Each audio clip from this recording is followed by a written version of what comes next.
శ్రీ మహాగణాధిపతి నమః. శ్రీ గురుభ్యో నమః. దూత చెప్పిన ఇంద్ర సందేశాన్ని సోముడు అంటే చంద్రుడు శ్రద్ధగా ఆలకించాడు. కానీ పడచెవిని పెట్టాడు. కొంచెం కోపావిష్టుడయ్యాడు. ప్రతి సందేశం పంపించాడు. దేవేంద్ర, నువ్వు సర్వధర్మజ్ఞుడివి, దేవతలకు స్వయంగా అధిపతివి. నీ పురోహితుడు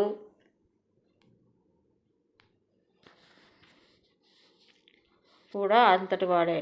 మీ ఇద్దరి మతి ఒక్కలాగే ఉంది. ఎదుటివారికి నీతులు చెప్పడంలో అందరూ ఘనాపాటులే. తమ దాకా వస్తే మాత్రం అందరికందరే.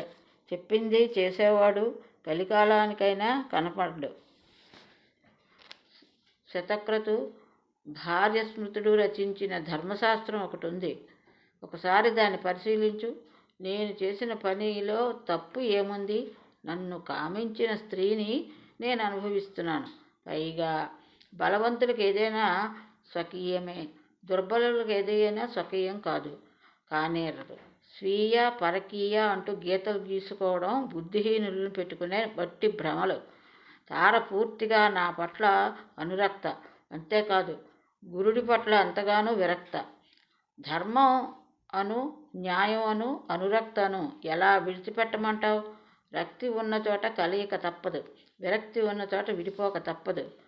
రక్తురాలతోనే కదా కలయిక, విరక్తురాలతో కుదురుతుందా?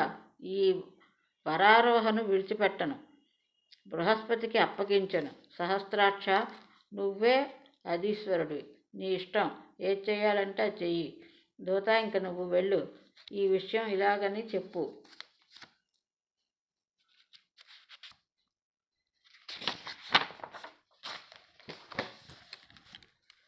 చంద్రుడు పంపిన ప్రతి సందేశాన్ని దూత వచ్చి యథాతథంగా వినిపించాడు. ఇంద్రుడు క్రుద్ధుడయ్యాడు. వెంటనే సైన్యాన్ని సమాయత్తపరిచాడు. ఈ వార్త రాక్షస గురువు శుక్రాచార్యులకు తెలిసింది.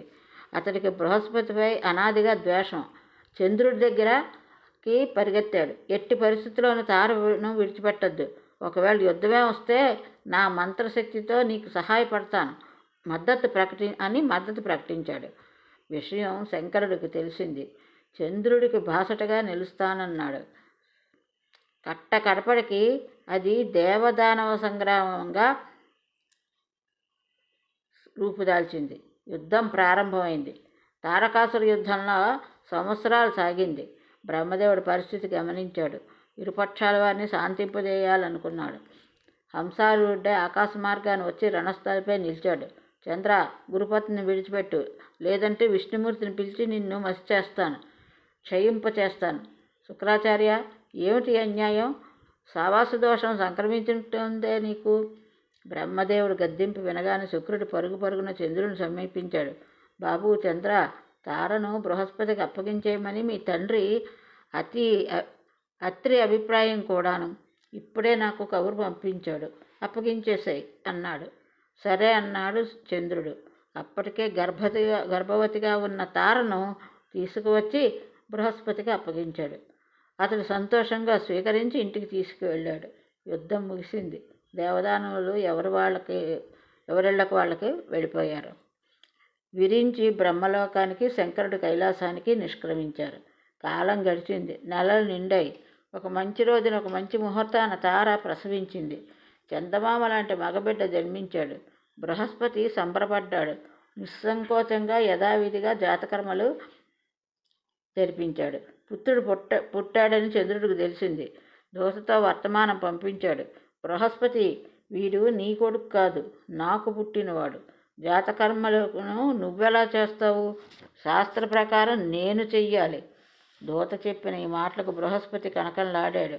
మతి లేకపోతే సరి, వీడు నా కొడుకు, నా పోలికలే ఎక్కువ కనపడుతున్నాయి, సందేహం లేదు, పొమ్మన్నాడు. వివాదం చెలరేగింది. గాలివాన్ అయ్యింది. దేవదానవులు మళ్ళీ మోహరించారు. శాంతి కాముకులై చతుర్వదనుడు స్వయంగా మళ్ళీ వచ్చాడు. ఇరువాగులు వారించాడు. తారను పిలిచి అడిగాడు, నిజం నీకు తెలుసు కదా? నీకు ఎవరి కొడుకో చెప్పమన్నాడు. తార సిగ్గుపడింది, తలదించుకుంది. క్రీగంట నేల చూపులు చూస్తూ సన్న గొంతుతో ఇలా చెప్పింది, చంద్రుడు కొడుకేనని చెప్పింది. చంద్రుడు ఎగిరి గంతేశాడు. పుత్రుణ్ణి శంకను పెట్టుకుని వెళ్ళిపోయాడు. బుధుడు అని ముద్దుగా పేరు పెట్టుకున్నాడు. ఇది బుధ ఉత్పత్తి కథ. గురుక్షేత్రంలో సోముడు వల్ల జన్మించాడు. సౌనకాది మహామునులారా, ఈ బుధుడికి ఇళ అనే స్త్రీతో సంగమం వల్ల మన ప్రస్తావనకు వచ్చిన పురూరవుడు జన్మించాడు. అతడు మహాదాత, యజ్ఞవిదాత. ఆ వృత్తాంతం చెప్తాను, అద్భుతంగా ఉంటుంది, వినండి. అనగనగా ఒక రాజు, అతడి పేరు సుద్యుమ్నుడు. అతడు ఒకరోజు గుర్రం ఎక్కి వేటకు వెళ్ళాడు. మంది మార్బలం వెంట వెళ్ళింది. రకరకాల మృగాలను చంపుతూ అరణ్యం అంతా అతలాకుతలం చేశాడు.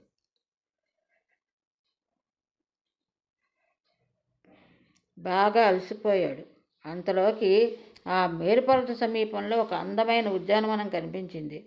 మందార తరువులు, అశోక వృక్షాలు, సాల, తాళ, తమాల, చంపక, పనస, ఆమ్ర, నీప, మధుక, భుజాలు, మాధవీలత మండపాలు, దాడిమి, నారికేళ, కదళీ ఫల భరిత భూమిజాతాలు, యూతిక, మాలతి, కుందపుష్పవల్లి పరిమళాలు, తుమ్మెదలు, జుంకారాలు, హంస, కారిండవ, కోకిల, సుఖ, సౌరక, కలకూజితాలు, కీచక ధ్వనులు. ఎవరో తీర్చిదిద్దున్నటువంటి ఆ ఉద్యానవనం సుద్యముడు చూసి పరవశించిపోయాడు.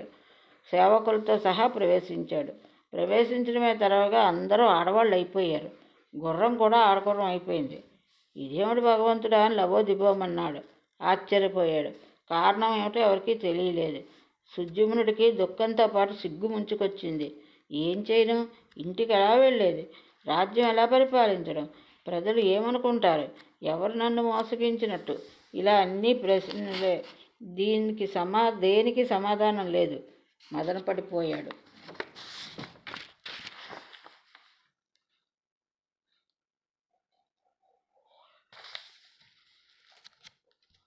సూతుడు చెబుతూ ఉంటే విన్న సౌనకాదులకి అబ్బురం అయింది.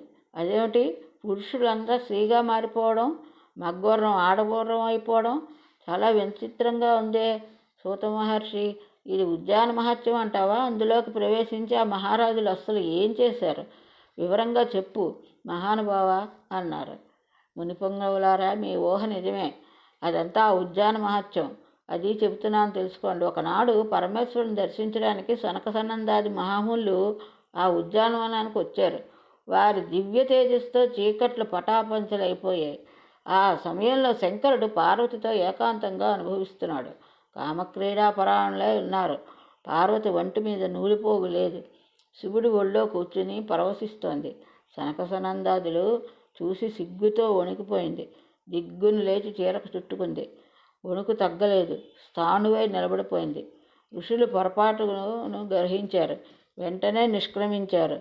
నరనారాయణాశ్రమానికి పరుగులు తీశారు. శివుడు పార్వతిని ఎంతగా సముదాయించాడు. ఈ రోజు నుంచి ఏ పురుషుడైనా ఈ వనంలోకి ప్రవేశిస్తే స్త్రీగా మారిపోతాడని శాపం పెట్టాడు.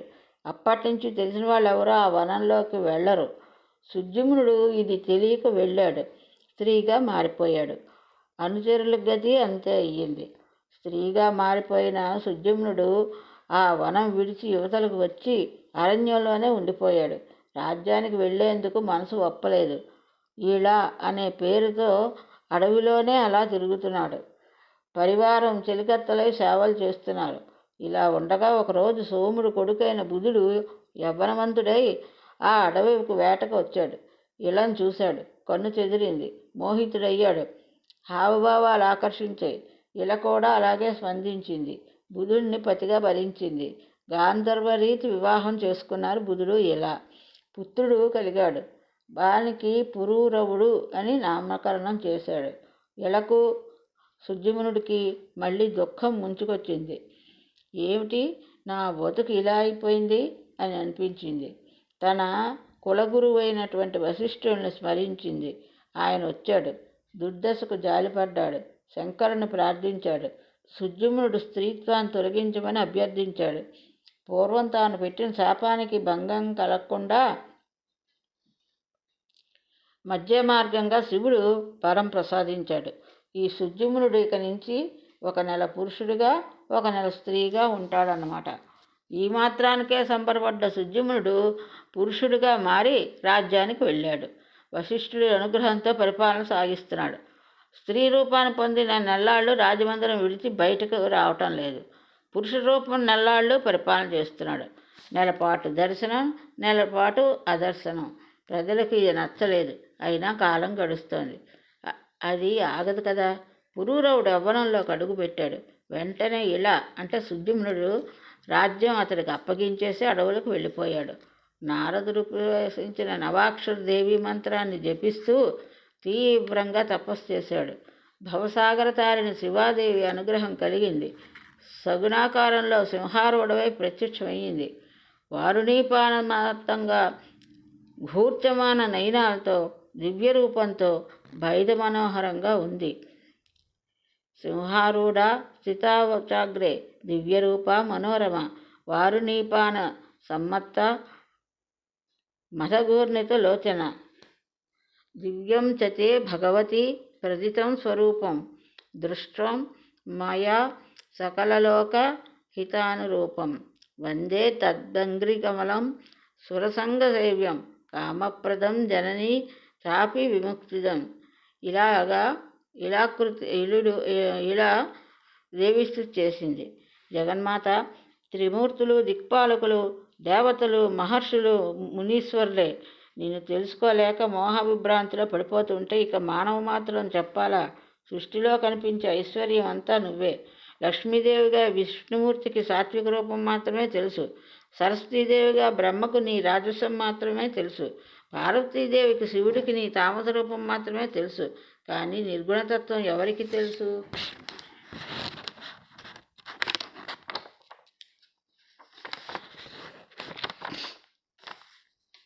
అమ్మా, ఇంత మందమతిని నేనెక్కడ? నీ అమేయ ప్రభావం ఎక్కడ? కరుణామయుని కనుక ఈ సేవకుడిని అనుగ్రహించావు. లక్ష్మీదేవితో కలిసి మధుసూదనుడు నీ పాదాపద్మ కమలాలను అర్చిస్తూ ఉంటాడు. అశోక వృక్షంలో ఆ పురాణ పురుషుడు నీ పాదతాడనంతో పులకించి పుష్పించాలని కోరుకుంటాడు. సకల దేవతా స్వరూపుడైన నీ భర్త కామార్తుడై నీ పాదాలపై పడి నమస్కరిస్తే నువ్వు కోపంతో త్వంకారం చేస్తూ ఉంటావు, అంటే తిరస్కరిస్తూ ఉంటావు.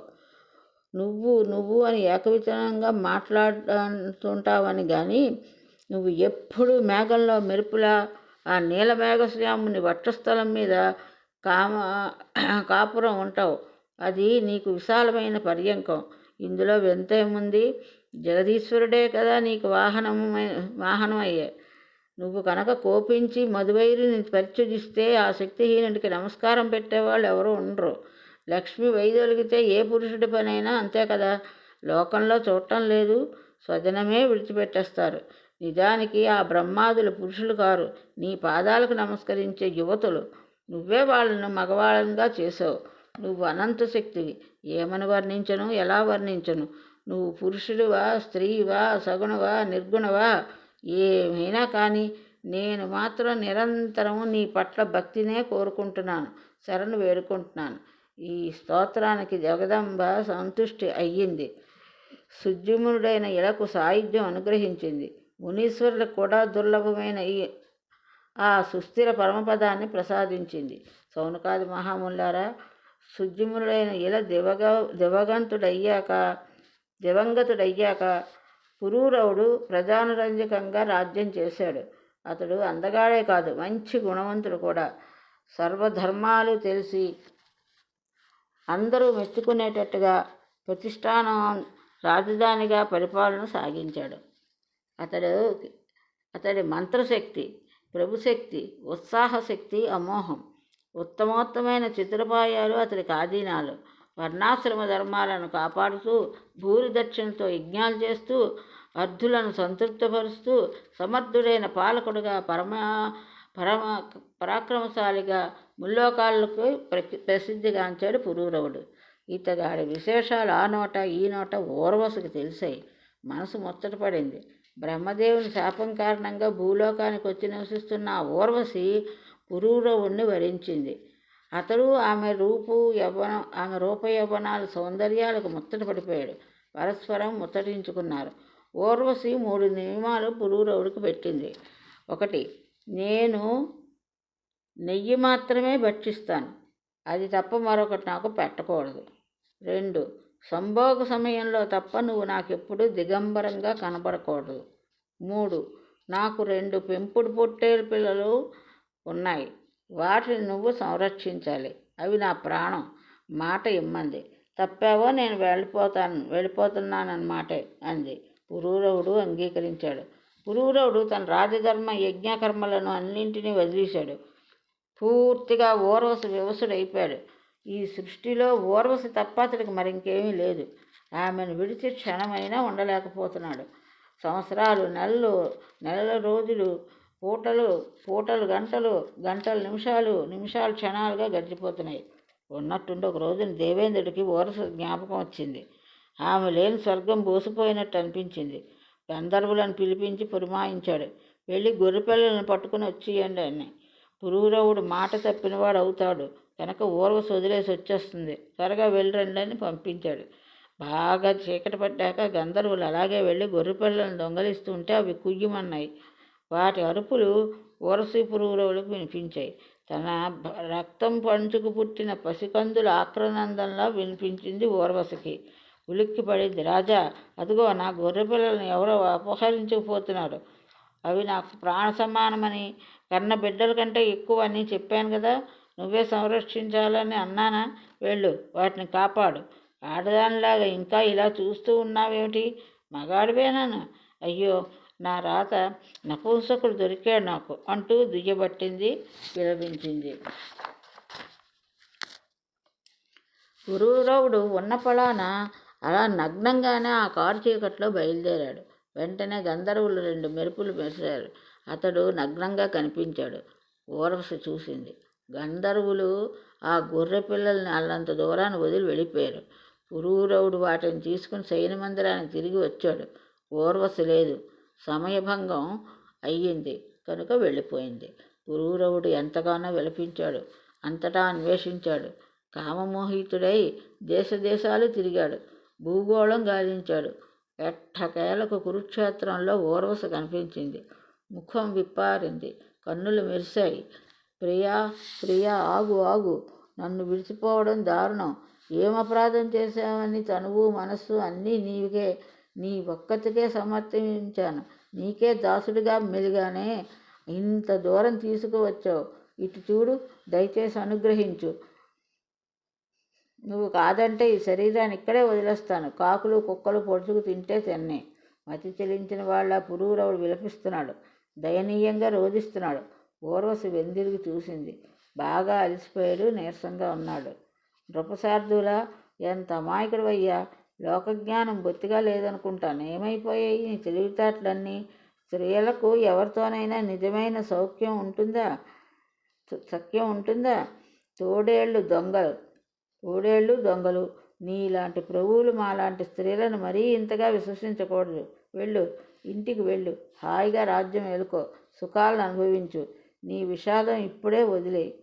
ఊర్వశి చాలా స్పష్టంగా తత్వోపదేశం చేసింది పురూరవుడికి. అయినా కనువిప్పు కలగలేదు, మోహం వదలలేదు.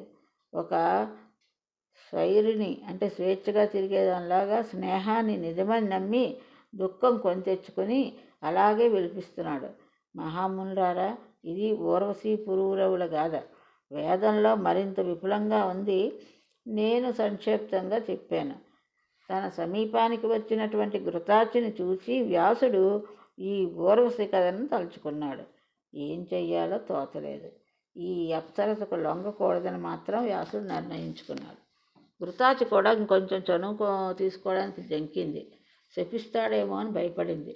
చిలక రూపం ధరించింది. అటూ ఇటూ గెంతింది. మరింత అద్భుతంగా కనిపించింది. వ్యాసుడు మరింత కలవరపడ్డాడు. తనువంతా మన్మథ వివసం అయింది. సర్వాంగాలు స్వాధీనాలు తప్పి తిరుగుబాటు చేస్తున్నట్టు అనిపించింది. అయినా గొప్ప ధైర్యంతో మనసును చిక్కబట్టుకున్నాడు. నిలువరించుకోలేకపోతున్నాడు. గుండె జారిపోతోంది. ఘృతాచి అంటోంది. అరణిలో అగ్నిమదనం జరుగుతోంది. వేగం పెరిగింది. వీర్యస్థాలనం అయింది. ఆ అరణిలో పడింది. చిలకడం కొనసాగింది. అరణి నుంచి పుత్రుడు జన్మించాడు. ముమ్మూర్తుల వ్యాసుడే. హవ్యంతో భగ్గుమన్న యాగాగ్నిలా ఉన్నాడు. వ్యాసుడు నివ్వెరపోయాడు. ఏంటిది? క్షణకాలం ఆలోచించాడు. శివుడిచ్చిన వరం జ్ఞాపకం వచ్చింది. అరణీగర్భ సంభూతుడు, తేజోరూప పుత్రుడు జన్మించాడని సంబరపడ్డాడు. మరొక అగ్నిలా ఉన్నాడని మురిసిపోయాడు. గంగాజలంతో స్నానం చేయించాడు. జాతకర్మలు నిర్వహించాడు. ఆకాశం నుంచి పుష్పవృష్టి కురిసింది. దేవదుందువులు మోగాయి. గంధర్వులు గానం చేశారు. అప్సరసులు నృత్యం చేశారు. విద్యాధర నారద తుంబుర్లు తండ్రి కొడుకులను స్తుతించారు. అతడి కోసం కృష్ణాజనం దండకమండలం ఆకాశం నుంచి ఆవిర్భవించాయి. వెంటనే ఆ బాలుడు మహా తేజస్సుగా ఎదిగాడు. శాస్త్రీయంగా ఉపనయనం జరిగింది. తండ్రిలాగానే ఇతడు పుట్టుకతోనే వేదాలన్నీ బుద్ధిస్తం అయ్యాయి. సుఖీ రూపం ధరించిన ఘృతాచిని చూడటం వల్ల జన్మించాడు కనుక సుతుడికి శుకుడు అని నామకరణం చేశారు. అంటే ఘృతాచి చిలక రూపంలో ధరించింది కదా, అందువల్ల ఆమెకు పుట్టిన కొడుకు కాబట్టి శుకుడు అని పేరు పెట్టారనమాట. బృహస్పతికి గురువుగా వరించి బ్రహ్మచర్య దీక్ష ఇప్పించాడు. సకల వేదాంగాలను ధర్మశాస్త్రాలను సమగ్రంగా బృహస్పతి ఆశ్రమంలో గురుకుల పద్ధతిలో అభ్యసించాడు శుకుడు. చదువు పూర్తయింది. గురుదక్షిణ చెల్లించి తిరిగి వ్యాసాశ్రమానికి వచ్చాడు. సంబరపడుతూ తండ్రి ఎదురు వెళ్ళి ప్రేమతో కౌగలించుకొని శిరస్సు మూర్కొన్నాడు. కుశలం అడిగి, చదువు సంధ్యల విషయం అడిగి మురిసిపోయాడు. అందమైన ఒక మునికన్యను చూసి శుకుడికి వివాహం చెయ్యాలని అనుకున్నాడు. ఇది ఈరోజు భాగవతం. ఇంతటితో స్వస్తి.